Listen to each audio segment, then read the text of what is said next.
This is Ron Rivest is a professor now emeritus at MIT.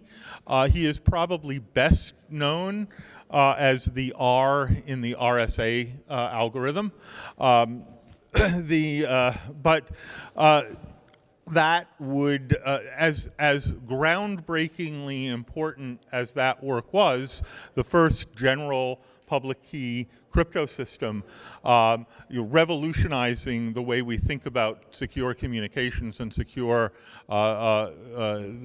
computing, that is only a small fraction of the work that Ron has done, and that has actually influenced me and the work I do profoundly throughout it. Ron is very, very frustrating. I'm glad he is emeritus because he takes problems that I'm working on, I've been working on for a while, and then thinks about them for 10 minutes, and then makes us all realize we've been looking at it the wrong way for decades. So I'm extremely grateful that Ron has retired because I will have my ego deflated far less often. Ron has worked on managing trust.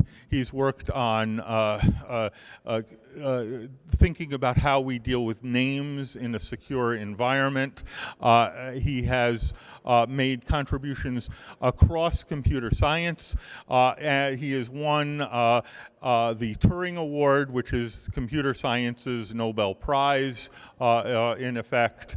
And I am just utterly thrilled that he decided to come to Las Vegas and spend some time here in the voting village. So please join me in warmly welcoming Ron Rivest to the voting village.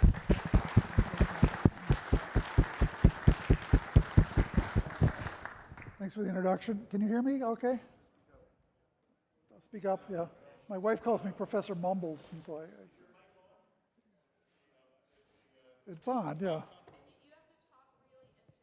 Okay, I'll talk. There you go. The mic is on.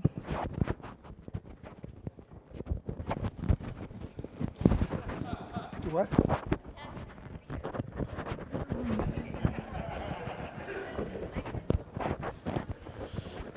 Doesn't quite work. Hello? There we go. That's better. Yeah, the audio system in this room seems to be a bit flaky, whatever. So, why? Oh, they use a handheld? Okay. Makes me want to break out in song, whatever. Elvis Presley style, right? There we go. That's off. It's in your pocket. Thank you. Okay. All right. So this is the first DEF CON I've been to. It's great to see such a crowd interested in elections here, and wonderful to participate. It's my first one, as I said. So I'm sure it won't be the last, but I'll come back again and do it again. But as Matt says, elections are improving, and I feel my talk sort of reproduces a lot of what he said in his talk. Actually, you did a great job covering the landscape, and this talk covers the landscape too. I've got a focus on evidence-based elections and software independence. I'm at MIT, and so we'll let's see, let's do this. All right. So how we vote now, paper ballots, got a nice chart from verified voting. Evidence-based elections and software independence are the two main themes of today. And then the other voting systems, vote by mail. You know, we have to deal with everything, so as was said. Cryptographic voting systems, hybrid voting systems, combination of those to paper and cryptographic. Testing 1, 2, 3, 4. Are we testing? Hold it about there, okay. All right, remote internet voting, which I'm not a fan of, as you'll see. Okay, November 2, 2020, who really won? That's contested in the literature, obviously. I mean, the other conference probably has a big session on this. You know, did Biden win? Did Trump win? Whatever. Was the election rigged? Was it stolen? Why do we have, you know, how can we achieve trustworthy elections? So they're fundamental to democracy. Collectively, we have to decide you know, what the right thing to do next is, who's to be president or whatever. And so elections are terribly important. How do we vote now? Paper ballots mostly. That's not true historically. It was It's true now. The paper ballot came into play in 1893. Excuse me. As I get older, my voice sort of fades away. I hope the microphone will help. The Australian paper ballot came into play. It was printed by the election officials, not by the candidates. It didn't have colors according to who you were voting for. They couldn't see who you were voting for. You mark in private. You fill in the bubbles next to the names. So it's been around for a while. And today, as we see from the talks by Matt and others, we've seen tremendous improvement. So paper ballots are in play almost universally. They're green are paper ballots. I mean, one can argue about whether BMDs should be allowed or not, but so the green includes BMDs and stuff like that. But paper ballots, there's a piece of paper that the voter looks at or should look at and puts into the box. So he casts the ballot using paper. So people sometimes ask me, you're from MIT Institute of Technology. The T is for technology, right? Why aren't you supporting electronic voting or something like that? And paper. I like simplicity. I like things that are very technically and comprehensible. Very technically simple. So we use scanners to give efficient tabulation to give the initial outcome. I was trying on the plane over here to come up with an analogy for how we use scanners and how audits play into things. And I was persuaded by Deidre and David Jefferson to not use the one I came up with. So I'm not going to present that. But I challenge you to come up with a good one. What's the right analogy for scanners and audits? I think we need a good analogy. All right. So scanners may introduce errors, as we've seen, due to differences in interpretation. Voters may circle the bubbles. They may get interpreted differently according to voter intent rules. There may be additional regulations saying you can't sign the back of your ballot and things like that. Stray marks, configuration, programming errors, various kinds of hacking, and so on too. This is a great conference for that. It's the first time I've ever bought a burner phone is coming to this conference. I figure I should have one, right? If I ever had an excuse to buy a burner phone, this was it. So I don't know that it's needed, but whatever. How should we vote? So we want to look at the security requirements first of all. Well, first maybe say again, reflecting what Matt said earlier, voting is hard and it's complicated. It's really one of the hardest problems in computer science. It's not like online banking. David Jefferson wrote a wonderful piece that's posted on the Verified Voting website about why voting is different than banking. If you think that voting and banking should be very close, look at his article. The main reason is that votes are anonymous. You can't tell how you voted. You shouldn't be able to tell. No one is trusted. No piece of software is trusted. Voters must authenticate themselves. Election must produce evidence the outcome is correct. This is the theme that Philip and others have pushed, but I think is one of the key, very key criteria of elections.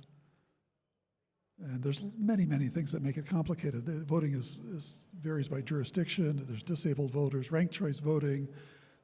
Dispute handling has to be part of the process. Voters shouldn't have to supply the equipment, which speaks to mobile voting maybe. Voting must be fire and forget. You have to have a one-step process and so on too. So lots of reasons that make it complicated. This is an incomplete list.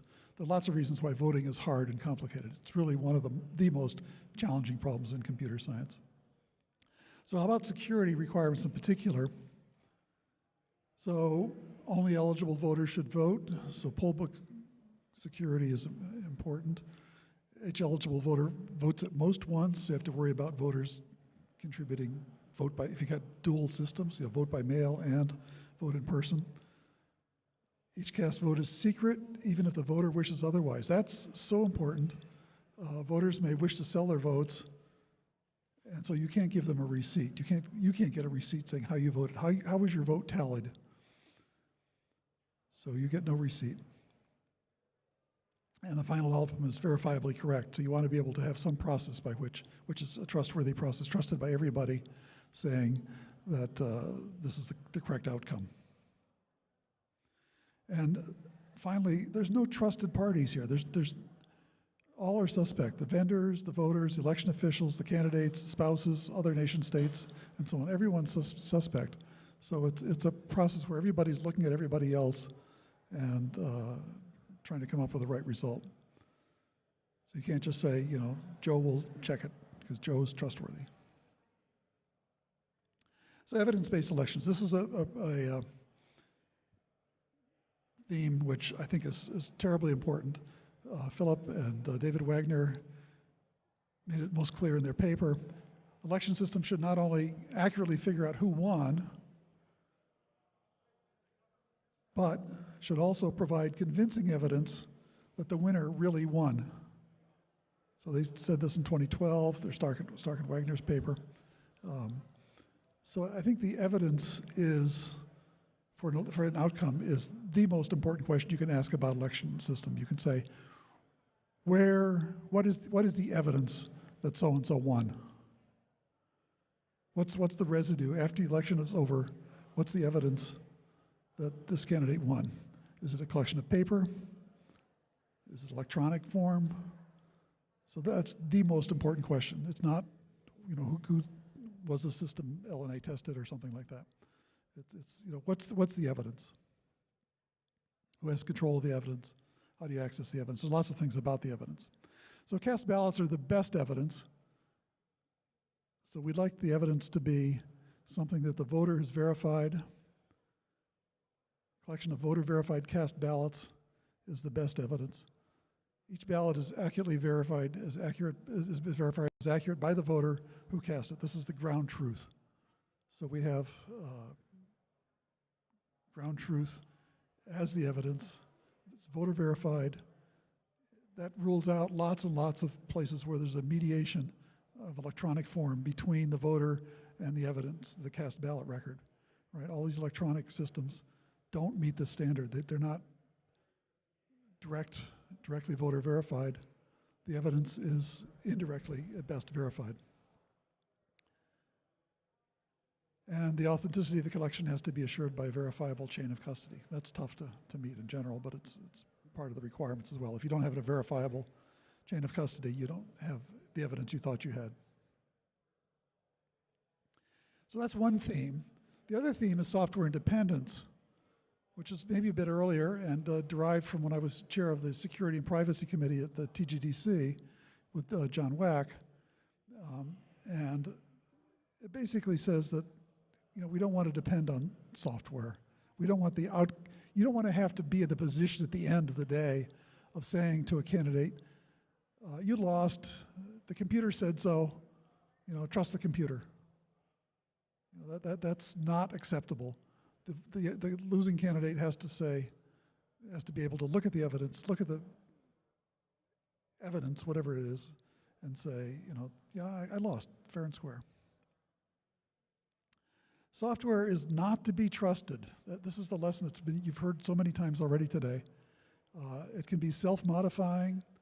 It can look, when you look at it, it could be, say, you know, that's a perfectly clean piece of software, but for election day, maybe it was different, and maybe it modified itself afterwards to show you the clean software. It can be erasing. You know, we don't have and finally, we don't have any good methods of determining if a voting system is even running the right software. A lot of what was said already was trying to verify that software was good. But even if you had good software, you don't know that software is running on the machine. We spent a lot of time at the TGDC, several meetings, trying to figure out if there's any way at all of telling whether software on the machine is the software you think it was. And we failed, I must say. You know, there's no good way. You have to have dual port memories or something like this, some way of looking at the memory without trusting software that's already on the machine from telling you what's on the memory and so on.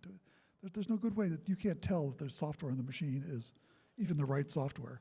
So what does it matter if you verify that the software is the right is good software if you don't even know that the software that's running in the machine is good software? Plus, you've got distribution challenges.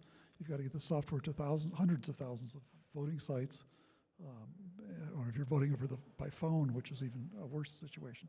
You have to verify that the software that people have downloaded and put on their phone is right. So software is not to be trusted. So we came up with this definition, which says a voting system is software independent if an undetected error in the software cannot cause an undetectable change in the election outcome. So that's the definition of software independent. So I'll read it again. If an undetected error in the software cannot cause an undetectable error, could be a change in the software, could not cause an undetectable change in the election outcome.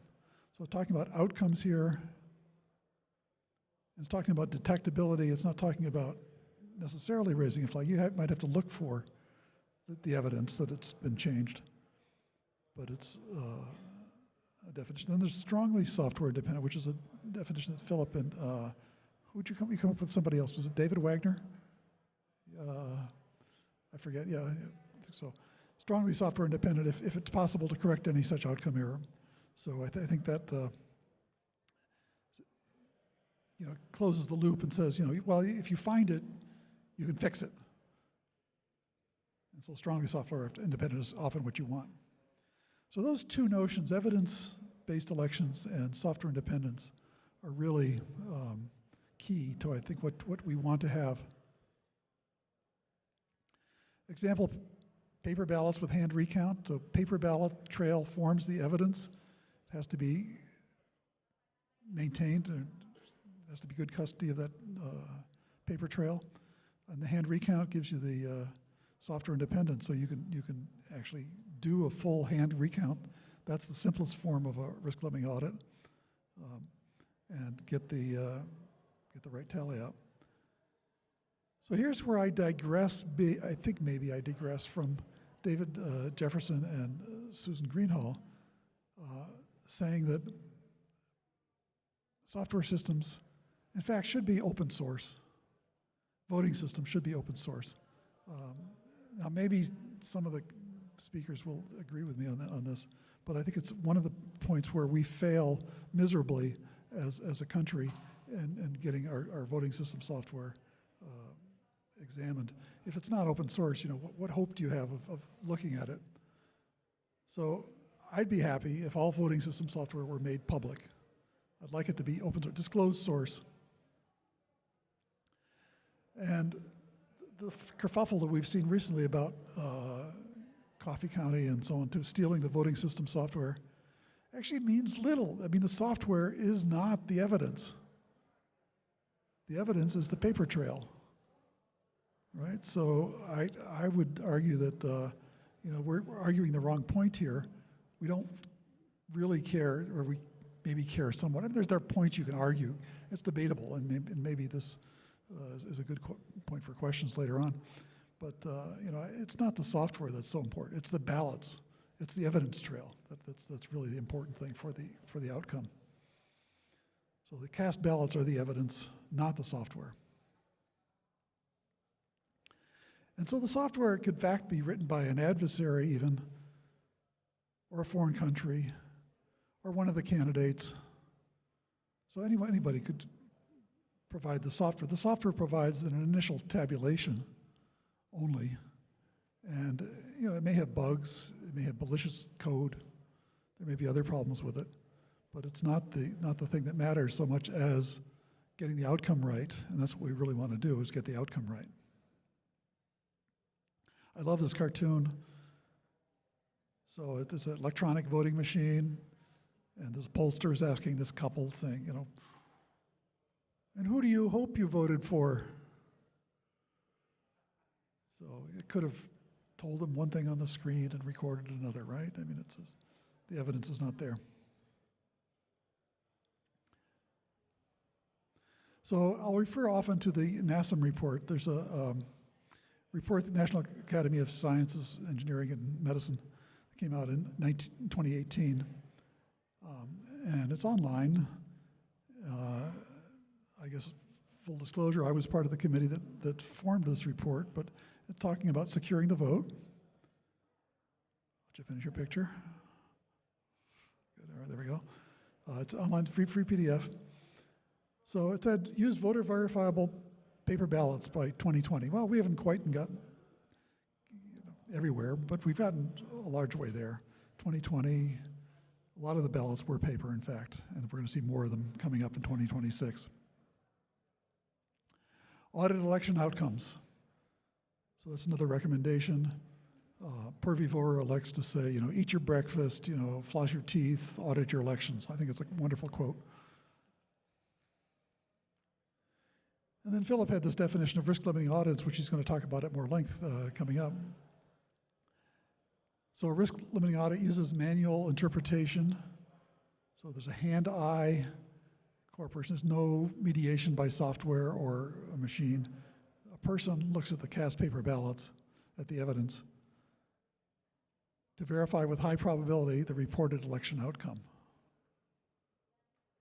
Or more precisely to say, if the election outcome was wrong, then what's the chance of accepting the outcome?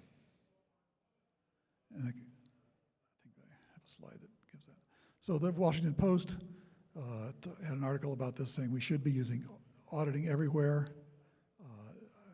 I saw on the plane, and not beforehand, the wonderful report by David Jefferson and Susan Greenhall talking about how we talk a lot about audits, but we don't actually do effective audits very often. I think that's right, and it's a great report. So the Free Speech for the People website, the report is there. So you print the ballots, the voter verifies his vote, he marks the ballot, he verifies his vote, he casts the vote, drops the ballot in the paper, in the ballot box. You use the optical scanners to give an initial reported outcome, and then, critically important, before the outcome is certified, we have to do a statistical audit of the cast paper ballots. So the outcome that's the real check. And again, I challenge you to find a metaphor, storyline that goes with this process that's different than the one I had, which didn't pass muster. All right, so the auditing of paper ballots. The audits are about sampling the cast paper ballots at random. That's important that it be random, that you can't just say, the seed is 3 ahead of time in literature and in legislation. Figuring out what the evidence the sampled ballots say about the reported election results. Use a risk-limiting audit, and the point of a risk-limiting audit is one that it's terribly efficient. And that's not often spoken about, but the risk-limiting audit looks at a small fraction of the ballots that are cast and says, yeah, the outcome is okay. Or maybe if the election's close, you look at more ballots, and eventually it might escalate to a full hand count. But the 3-over margin is a good rule of thumb for the ballot comparison audit. So it's a 200% speed up sometimes compared to a full hand recount. So audit can be very fast. We have 3 auditing paradigms. The ballot comparison audit, which is the most efficient, compares each ballot to an electronic record of what the scanner said. The ballot polling audits, which don't have that correspondence available, and the batch comparison audits, which look at batches at a time. And that's the least efficient. Only recently that those have become popular, and I don't know why. I tend to be a fan of the first 2, just for efficiency reasons. There's other things like image-based audits. People say, take an image of all the ballots and compare, have people look at them, but I don't think that's acceptable, right? I mean, you're not looking at the evidence, you're looking at pictures of the evidence, alleged pictures of the evidence, which were made by scanners and machines which are just as unreliable as the original scanners and machines you might have had. So I don't think it might make people feel good, but it's not really adding anything. So what questions is the RLA asking? question is, what's the current risk? What's the probability that if the reported winner is incorrect, the audit would accept it if the audit stopped now? And you keep sampling it, expanded looks until the risk is below the limit, so 5%, say.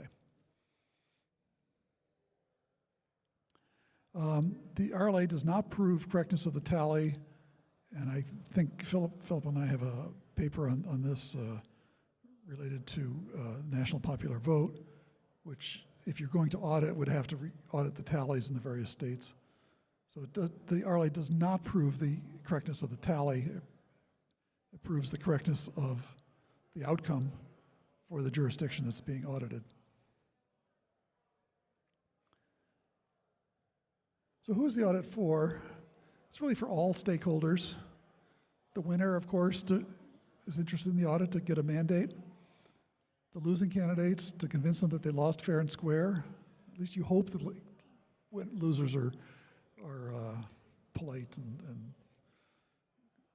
look at the evidence and are convinced and say, yeah, I concede. Election officials, of course, are interested in audits to help them provide accurate and efficiently verified results to say, yeah, we did what we were supposed to do. And the public, of course, to ease doubts about a rigged election.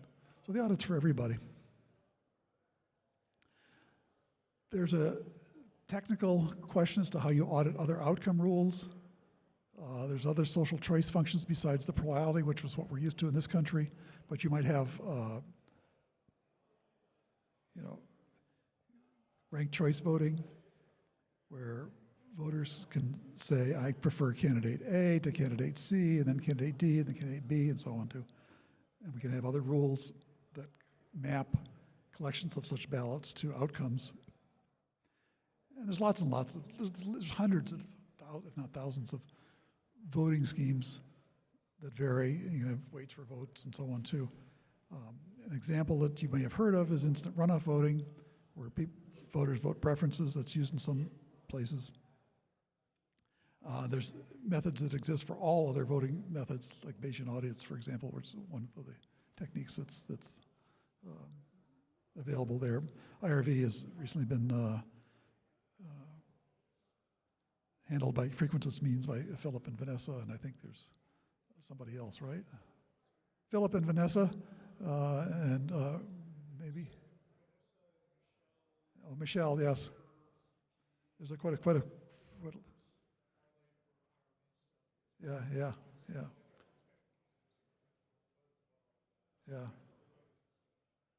Yes. So the sphere is gradually expanding of things we can handle.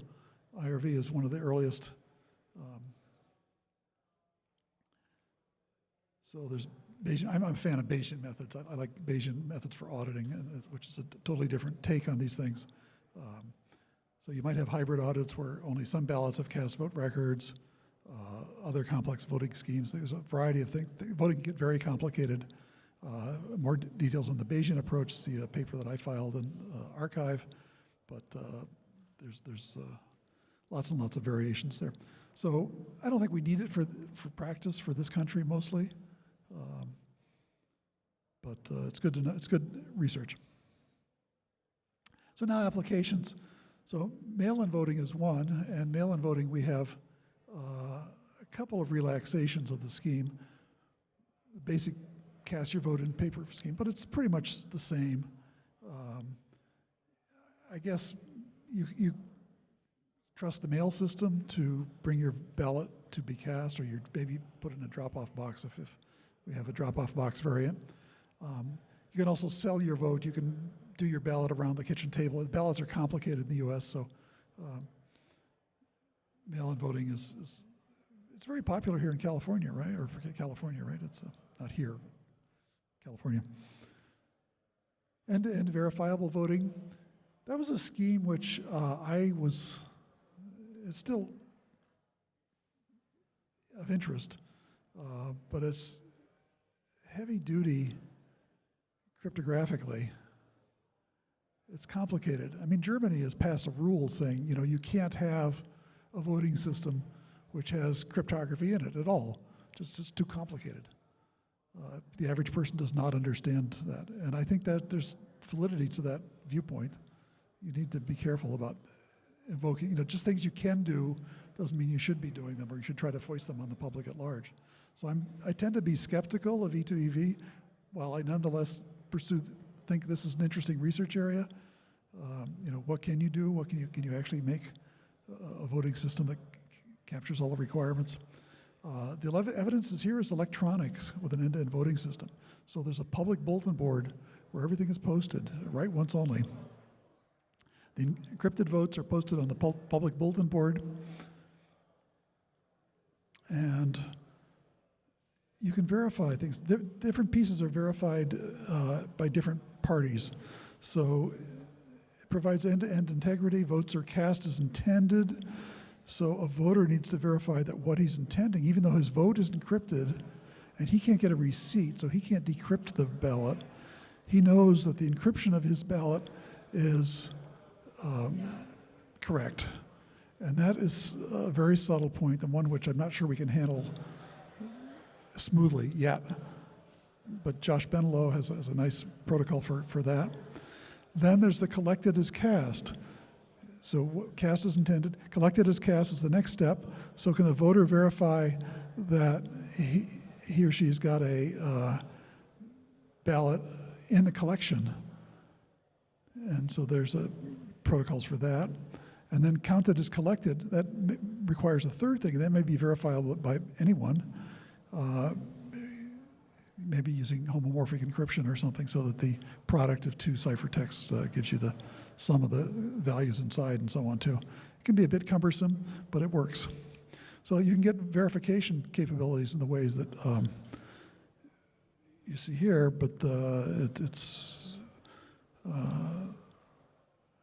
it's complicated, right? But it's nonetheless been used in real elections. Election Guard Josh Benelo is pushing the Election Guard suite of software. Free and Fair, the Joe Canary is implementing some of this. Wisconsin, California, Idaho, Utah, Maryland have had some test elections with these. So it's technology which I think is slowly getting up to speed and seems to work. So there's hybrid voting, paper and end-to-end verifiability. So the voter fills out a paper document, and there's also an end-to-end verifiability piece. So this hybrid thing has both things, and you can add audit either way. Presumably the audit will give the same result either way. So you can audit the paper ballots. That's what we did in Tacoma Park. The Tacoma Park election officials said, sure, you can do this scheme, scantegrity, whatever. As long as there's paper ballots, we can look at the end. As long as there's an evidence trail, a paper evidence trail that we can look at, we can forget all the cryptography. But in addition to all that, you could do the cryptography. So, and finally, there's internet voting. And I'll close with this probably, which I tend not to be a fan of. Mobile phone voting, which is the same pretty much, because the evidence that's being collected is electronic and it's not accessible. So the recommendation in the NASM report said no internet voting. There's a fellow by the name of Bradley Tusk that's been pushing for internet voting. He's been having a study group at Berkeley. It's a couple of years ago, put out a report studying, saying we need standards for internet voting. You can't have interoperability without standards, and so we need it. But the working group concluded that it could not issue such standards, stating that the current cybersecurity environment and state of technology make it infeasible for the working group to draft responsible standards to support the use of internet-based ballot return in U.S. public elections at this time, which I think is the right election. We're not there yet. So it'd be nice to be able to vote on your phone. It'd be nice to be able to vote on your internet. I just don't know how to make that work in any sensible way. The internet is too dangerous a place. It's like coming to DEF CON, right? Whatever, I don't know. I bought a burner phone I told you this for the first time. I came here. All right. So finally, conclusions. So we can make elections much more secure still with post-election audits, which I think need to be more widely used, well used, and maybe some cryptography, maybe not. If we go the end-to-end vote verifiability route, we'll probably use a lot more cryptography. These methods, these end-to-end verifiable voting methods look viable and maybe desirable long-term, but that's a ways off yet, I think. The hybrid methods with paper plus end-to-end verifiability look promising, and so I encourage people to explore those. And we're not ready yet for internet voting or mobile voting, aka mobile voting.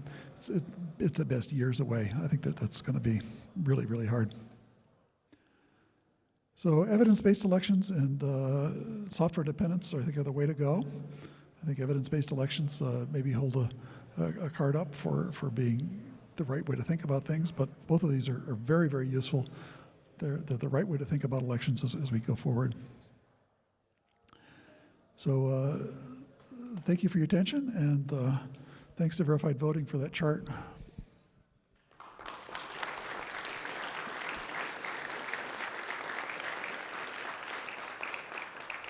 Be happy to take questions.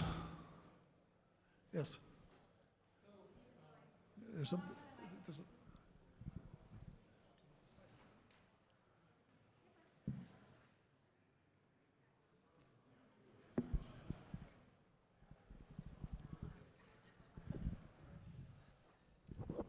Great talk. So in your first or second slide where you said these are not to be trusted, you had voters and spouses and candidates. You didn't include the auditors in there. I wonder if we also need to have a high trust audit process, because that seems to be a recursive problem that we need to trust the auditors, otherwise we run the same problem.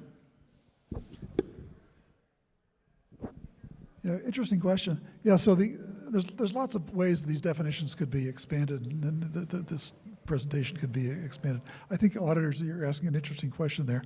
I think in many cases, the people participating are the auditors, so the voter is the auditor for, did he fill the right circle? The voter is, again, the auditor for, is his ballot, cast on at least end-to-end verifiable thing. And then everybody can be the auditor there. So to some extent, the list of people that I gave may subsume the auditors, at least in some cases. It may include all the auditors. Yeah.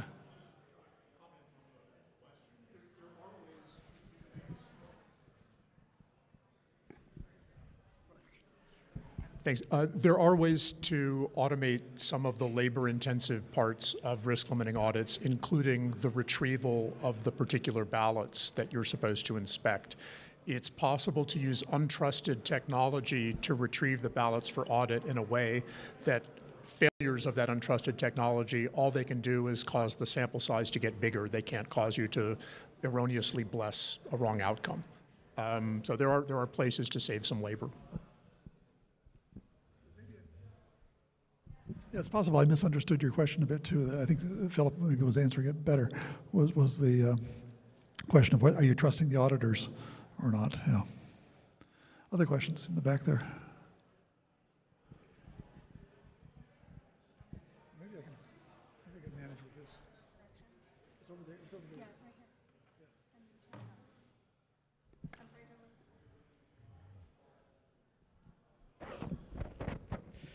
So part of the conversation is about voter verified auditing.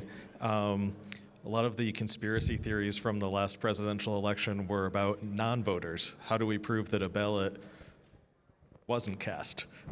So if a bunch of ballots showed up for a candidate. So this kind of great question. Yeah, this kind of election does not, this kind of presentation does not deal with people who were suppressed their voting. So if they didn't vote because the internet was busy, or they didn't vote because there were too few election centers involved, or they were too far away, or something like that. So none of this, you're right in bringing that up, but none of what I've said today deals with that. And there's also other issues like, just advertising. How does advertising affect whether people will go to vote or not? Oh, don't bother to vote. It's a one election, So those are real questions. I think we need to distinguish in a formal way the process of voting from these other things, which are sort of peripheral. maybe. I mean, they're real. So, yeah.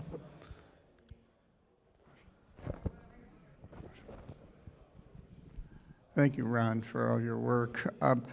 One question, I was looking at that map we had from verified voting, and it shows very positive green, but it combines hand-marked ballots with ballot marking device ballots. And I don't know how much people have realized, but when you have ballot marking devices that add a QR code or a barcode to the bottom, they're not reading the marks on the ballot, they're reading the barcode, which makes me think we go back to, these are DREs again. We've kind of gone full circle in 20 years. I'm not as happy as with this chart as I might be because it's this chart here. Yeah, so it does mix together VMDs and paper ballots, for example, and they shouldn't be. Right. So I think it gives us the impression, oh, we're all paper ballots, but there's the evidence trail is paper, but the process of verifying that it's is not there. Yeah, the process of verifying that it's what you intended to vote. Yeah. Yeah. So Good point. Good point. I can't. Okay. I can't disagree with that.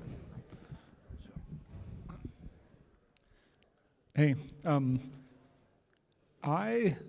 one hand, I agree with you, and I think that electronic things are scary and untrustworthy. But on the other hand, especially when it comes to elections, I'm really impressed with how much I can doubt and have distrust in people. And I would just like to hear you talk. It seems like you are assuming that if there are people involved, that's a much higher weight of security, and I feel like that's not even true. Like I feel like if I need to trust some election people, some authorities, and they'll tell me that they've done an audit, they'll show me the evidence on it, but I'm just sitting here in my room. All I've done is I've gone to a voting booth and put something in there. It seems like the amount of security that I get from those people telling me that they've run an audit is maybe even less than I would get if I did this electronic verification thing, even if that electronic verification was done over the internet. So the confidence that the public has, and the people in this room are atypical, of course, because you're interested in voting and you're technical and so on. So that's not what the population at large will want to ask. So I think you're asking the right question, and there needs to be a public debate about which is better, which works, gives you more confidence in the end, if it comes out to be that cryptography is the right tool to use in the end, I'm okay with that. I'd just be surprised. It'll just surprise me if that turns out to be the answer, though, for the public at large, and that's just speculation. And over the decades, this debate will unfold and have maybe different kinds of outcomes over time. So, yeah. So. Okay. Yep. Okay. They usually go next to it. We usually go hang out for